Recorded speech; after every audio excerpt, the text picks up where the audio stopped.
Well, good afternoon, good morning, good evening, no matter what time of day it is where you are. I want to welcome you to this week's episode of the Chimney and Fireplace Success Network. And every single week, we try to bring you something that is of a help to you in business and helping you get to your business dreams. And this week is no different. We have a really special show.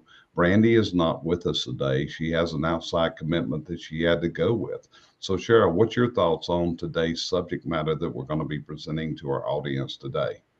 Well, we have directed it at an industry that we deal with, but this is for any industry out there. Actually, it pertains to personal parts too, because we don't watch our pennies as much as we used to. I mean, everybody watches the dollars, but we don't watch the minor things. And hopefully, this will kick into what even a small amount of waste can cost by the end of the day. Right. So on today's episode, we're going to use a couple audio visuals, and I also want you to look at what I've got in my hand right now because this is what we call green folding cash, or I have a friend that calls it GFC. So sitting in my hand right now, I wish this was real. It's not.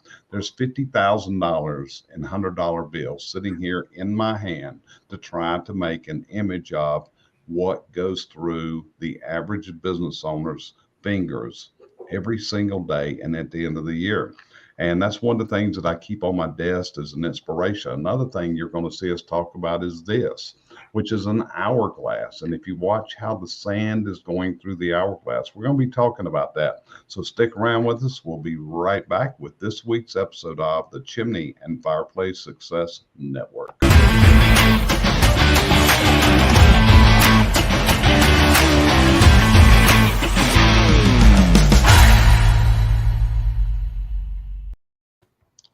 Okie dokie. So, welcome back with us. And like I talked about a while ago, we're going to be talking about something today that can put more GFC, more profit into your bank account at the end of the year. In other words, we're going to talk about one of the biggest hindrances to making profit in a business. And see, that's one of the things you should have as a business. You're in this business to declare profit, to make profit. Cheryl, what's your feeling about making profit in a business? Well, if there's no profit, there's no business. I mean, you can only run so long on a shoestring. Eventually, that bottom line has got to show something. So we That's have to have correct. profit. Yeah, we got to show something for being in the business. Not only that, if you don't have profit, then you're not bankable and the business has no value. Basically, according to what other people have said in the past, you just own a job. So, like you see on the screen right now, and why I keep this hourglass here on my desk to illustrate this, this is what's happening in so many businesses every day. There is waste that is slipping right down the drain and going away, and we're not commanding it and getting it into our bank accounts. In other words, what happens is you're often processing money, but you're not getting a return. It comes in and it goes right back out.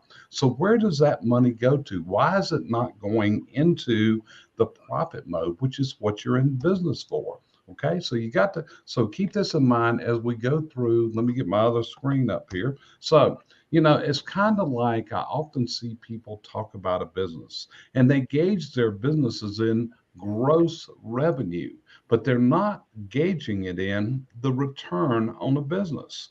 And anyone who is an expert in business will advise you that your business is just like any investment. It's got to produce a return. So I put up here a picture of a cornfield and the corn that's produced, because the important thing to the farmer is not how many acres that he farms, rather how many bushels does he take to market in a year? And he also has to be concerned about any corn that spoils, which is waste. So Cheryl, you were raised up in the country. You were raised around a lot of farms and things like that. So does this make sense to you, what we're talking about right now? It makes a lot of sense. My grandfather actually had more cornfields than we really want to talk about. And, we would always talk talk to him about how much he had, and he would always look at us and say, "Baby, that's not what counts. It's what I get." Correct. It's the yield. And that's what profit is. Profit is not your salary. Profit is what you as the owner gets paid for what you do in the business. And you should be making, as the business owner, what it would take to replace you in the business in your job. But the true return, what we call the ROI, that's going to be whenever the profit is computed. So here's something I want you to do. As you're watching this right now, I want you to go do and just kind of do a little bit calculations. It's not going to have any data to it, but just kind of compute how much waste is in your company per person on an average day. Now, if you multiply that by the number of people that you have, and that becomes your daily company waste. Then, if you multiply that figure by 5, now you've got your weekly waste. And to go any further, you multiply it by 48, and now you have your annual company waste. Because what I've taken out is holidays and the average vacation time that you would have in the business, which comes down to 48 weeks a year. But if you're less than that, then multiply it by the lesser number. So, Cheryl, does this make sense to you, the computation I'm using right now? It makes sense to me because basically, unless it's a catastrophic waste of something huge, it's going to divvy out between the people over a week's time. Right. And this is an exercise that I often do in SWAT meetings. I will ask the people that are in the room, the people that work there, what they feel is the average waste per person when somebody should turn right and turn left, whenever they have callbacks, whenever they don't have the right materials on the job site, no matter what it is, what do you feel that the waste in your company is? And the figures that these employees throw out, Cheryl, is pretty amazing. I mean, sometimes we may hear $25, $50 a day, but sometimes we see it in $500, $750 a day or more. And it's pretty amazing.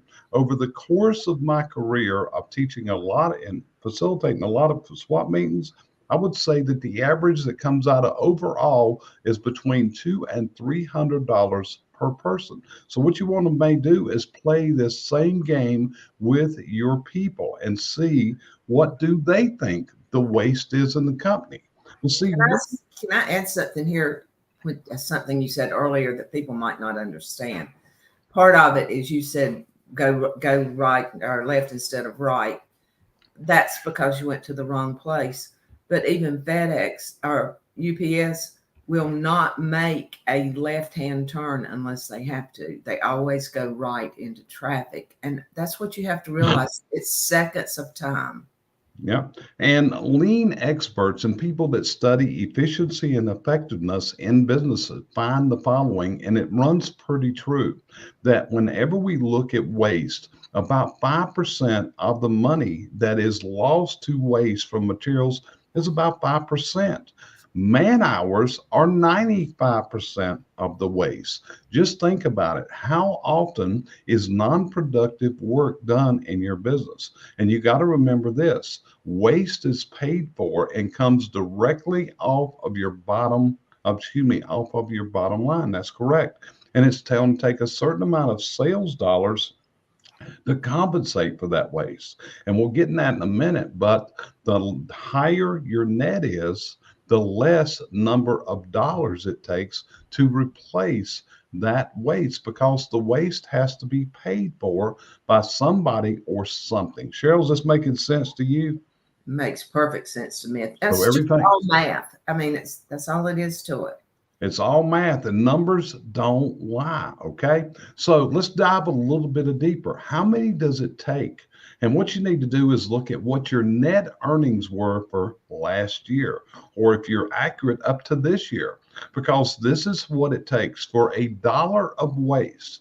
If your company's carrying a net profit of 5% on the year, a profit in the company that goes under the net, you got to sell $20 to make up for $1.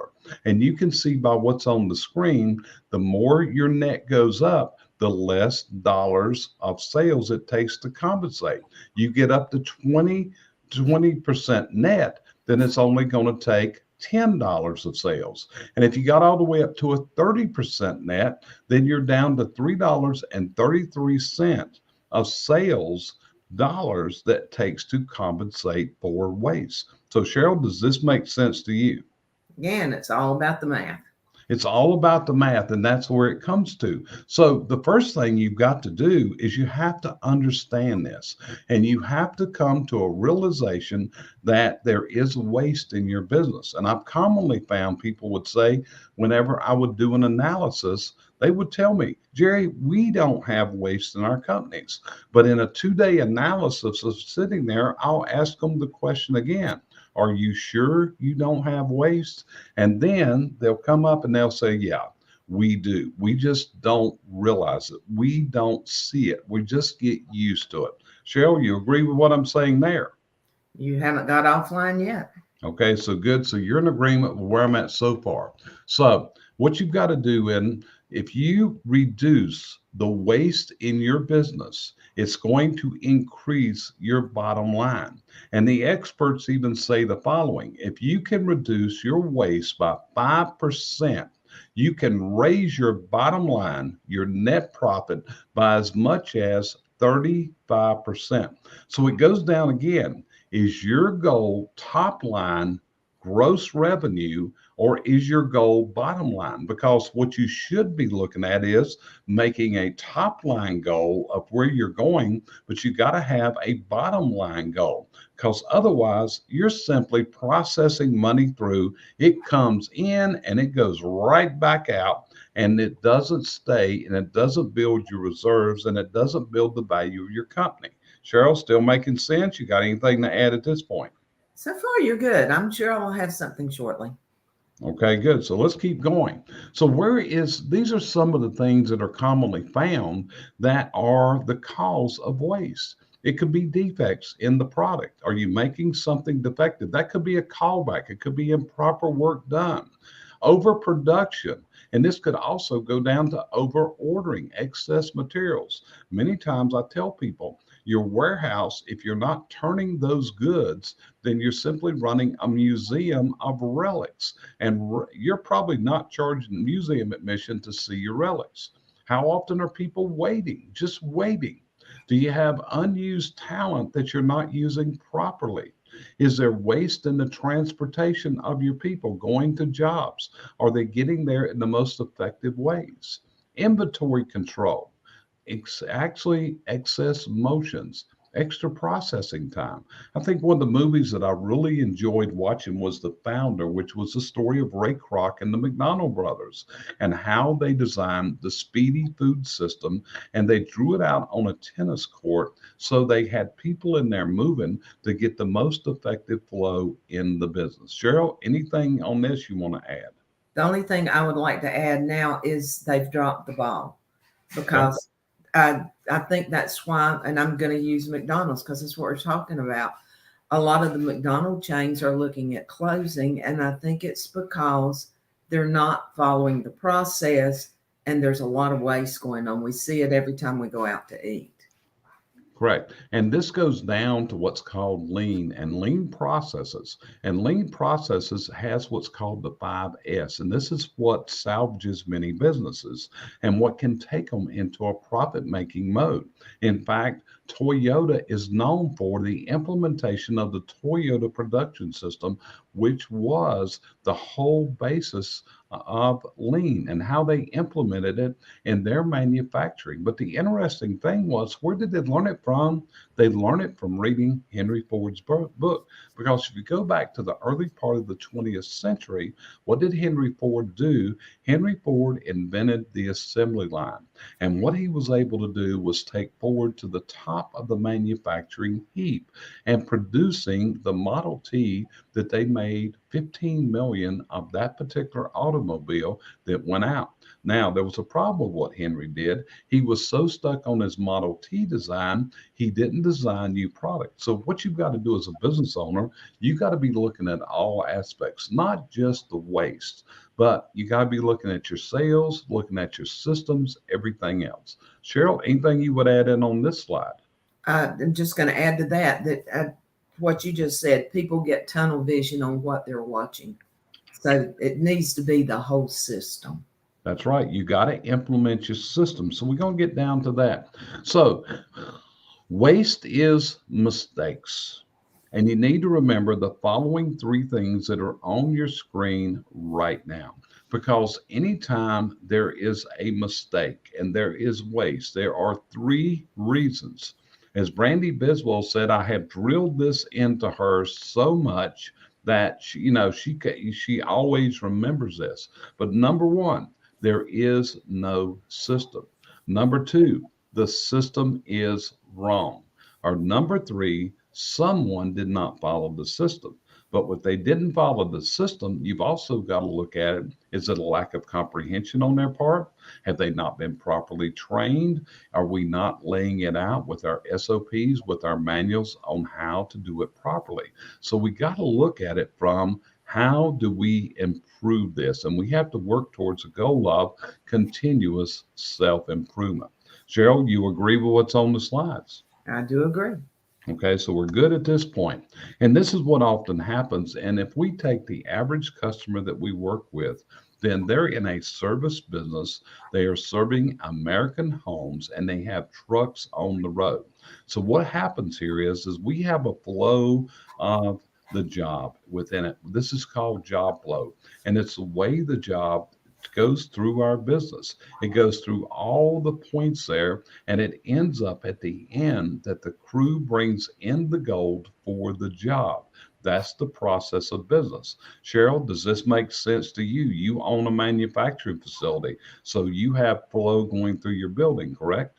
Without flow, you're chaos. That's all it is. Right, you're at chaos. But this is what often happens in between each of those steps, which is a handoff of information.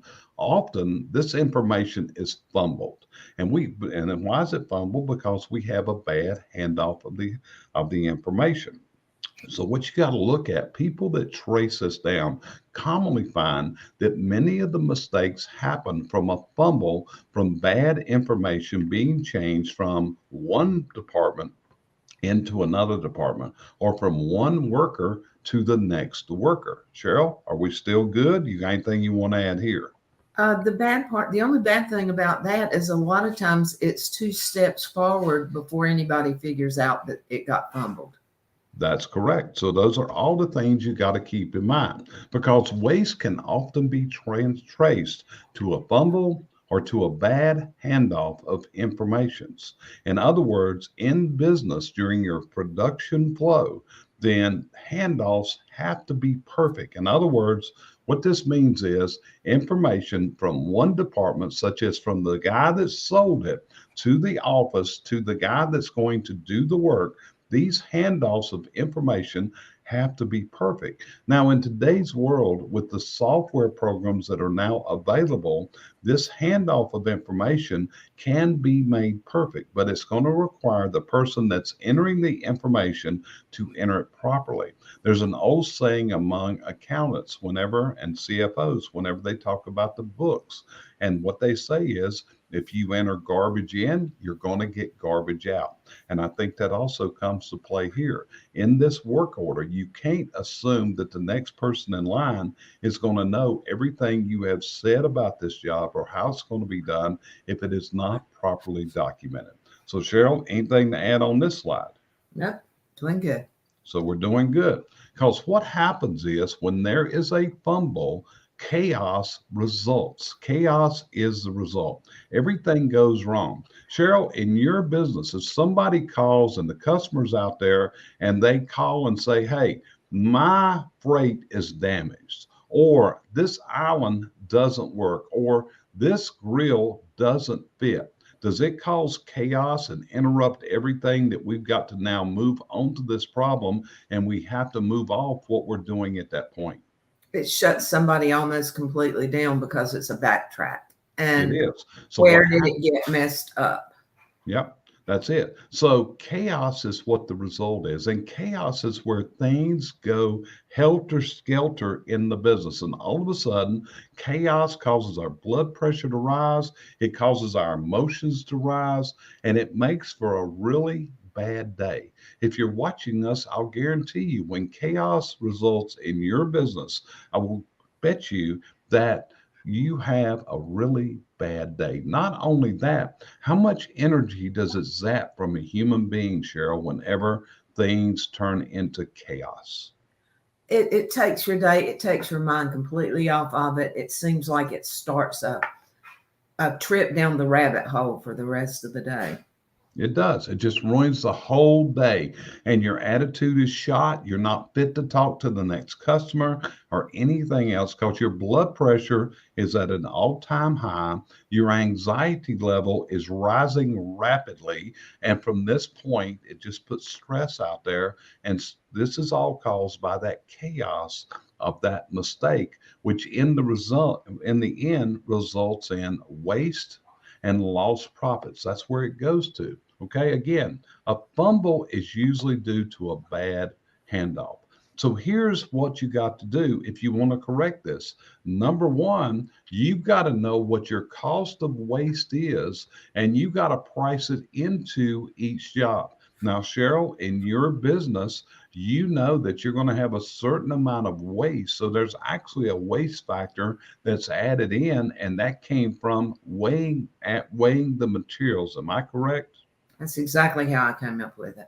Correct. We knew how much the metal cost per pound. We knew how much the hardy board cost per pound. So what we were able to do from that, and by tracking and measuring what was happening, we were able to come up and add the waste cost into it.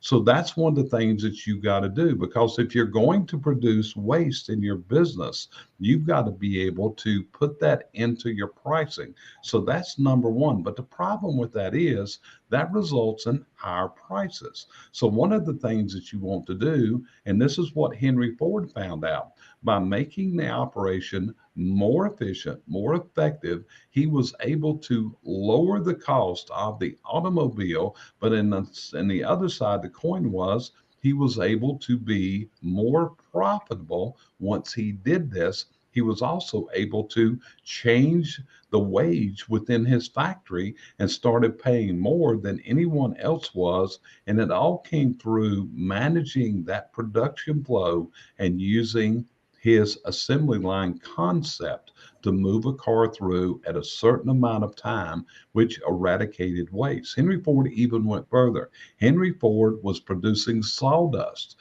and what he saw was that he could make another product, which became charcoal briquettes. And from that point, started selling Ford charcoal briquettes and actually added a charcoal grill with every Ford that went off the assembly line.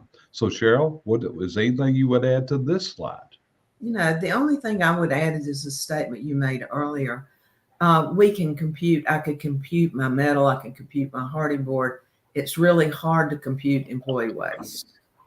That's it. But that comes from observation. Because one of the things, Cheryl, that we did was we actually would watch the workers and see where they were wasting time in your plant. I can remember myself and Ken Warren sitting there one time, and we sat on a workbench for 2 days and we just simply watched the workers, and we were able to see where they were taking excessive amounts of time because of what they thought they had to do. And from this, we were able to determine ways to eradicate much of this manufacturing waste. Do you remember that? I do. Yeah. So People didn't believe it. That's the thing about it. They did not believe it when you brought it forward. They had to agree, right. but it was amazing to them at how much just movement cost. It is. That's the whole thing about it. Labor time is movement. Every step is money.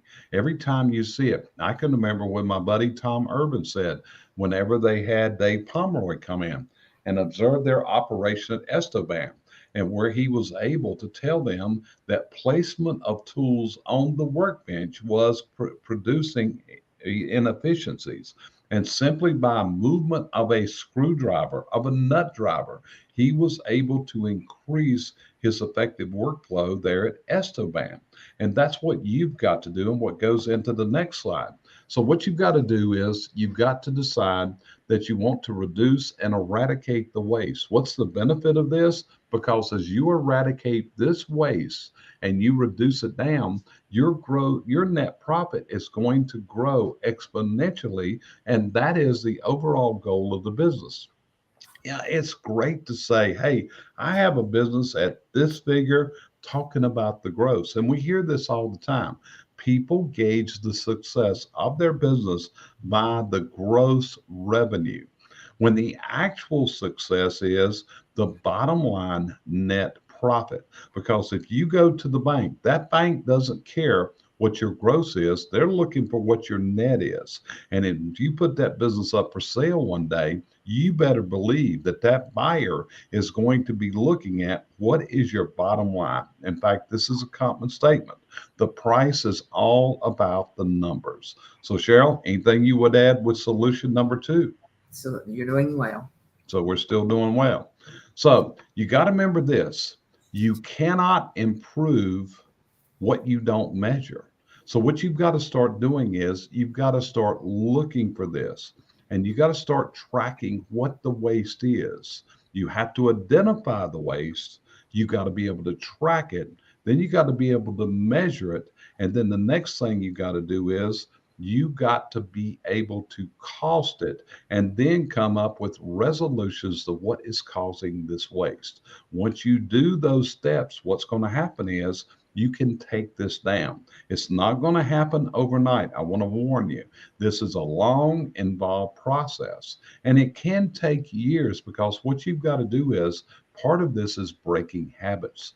Part of this is also getting your workforce bought into what the company goal is. But I highly encourage you, take a look at this waste and set your goal that your waste is less than 1% of your gross. Because whenever we start looking at this, whenever we start measuring this, Cheryl, it's not uncommon for us to find that up 10%, up to 15%, and I have seen cases in excess of 20% where waste was robbing the company. Their waste was over 20% of their gross income. And it was amazing that they were still in business. What they became money processors. Here's the money's coming in. We're selling everything and we're bringing in all kinds of revenue. But when we pay the bills, whenever everything's said and done, at the end of that period, there's nothing left in the profit line. So anything you would add here?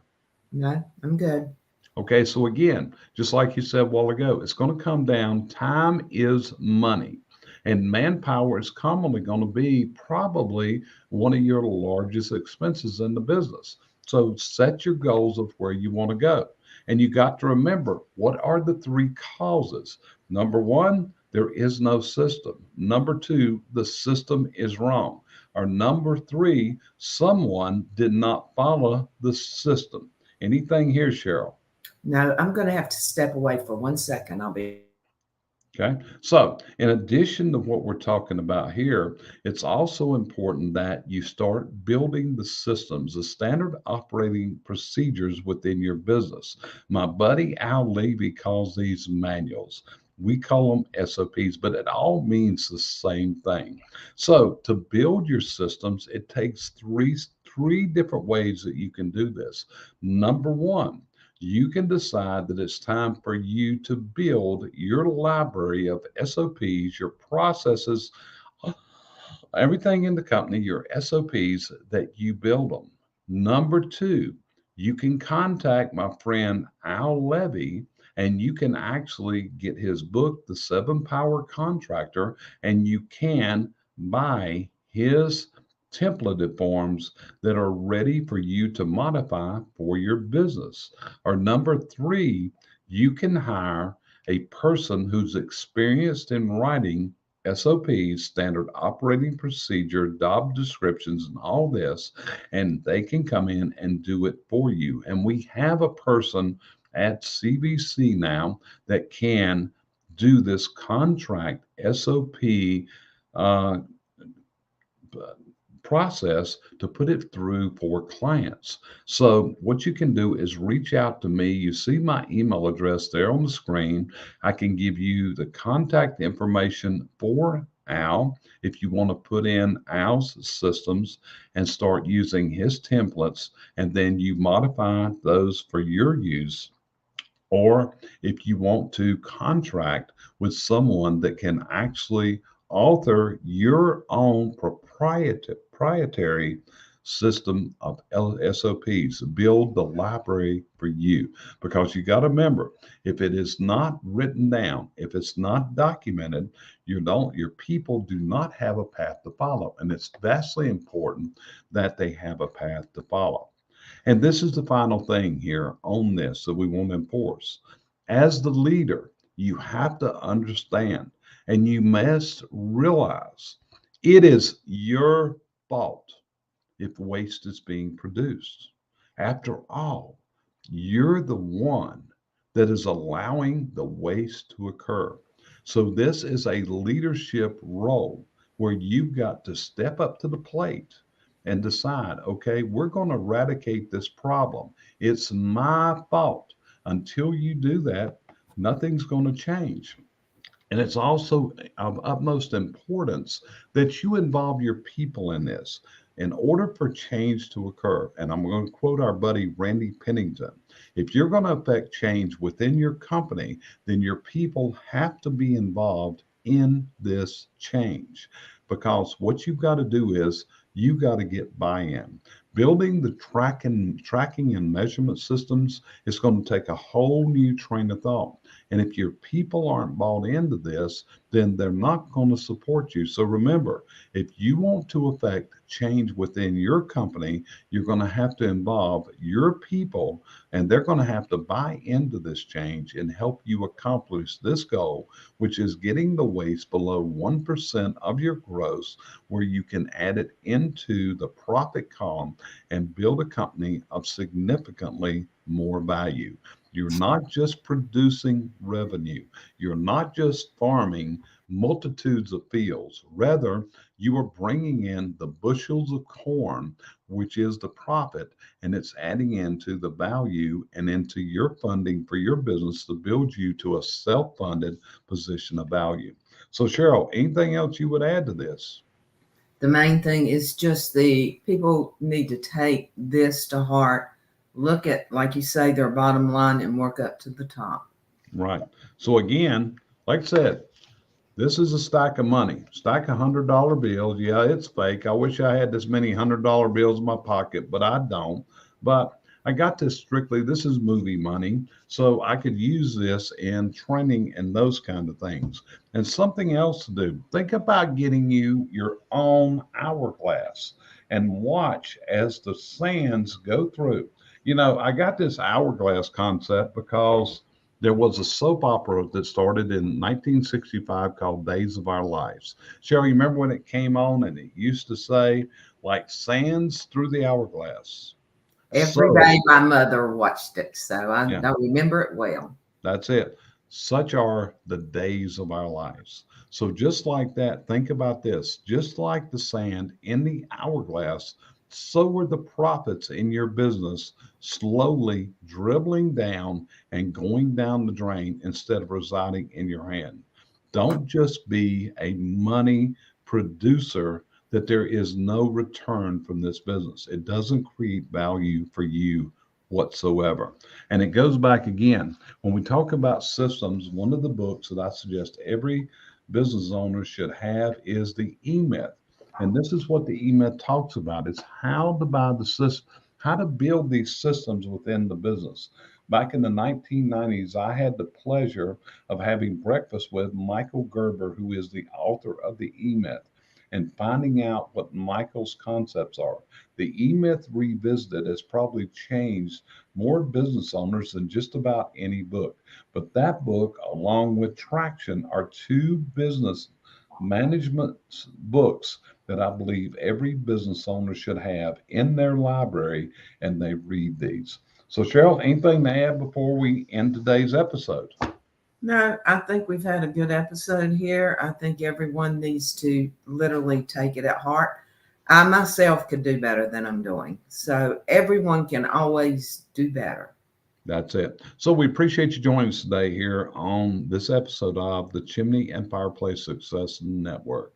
Remember, if we can help you, you're seeing our email addresses here on the screen. And like I said, Brandy's not here with us again, but if you need to get in touch with Brandy for help in the software systems or in your office, you can just contact one of us and we'll be glad to forward it over there. But we're sitting here. We'd love to have a conversation with you. Just reach out to us. Let us know how we can help you take your business dreams and help convert them into your business realities. And with that, we'll see you next time on the next episode of the Chimney and Fireplace Success Network. Hope you have a great week ahead of you.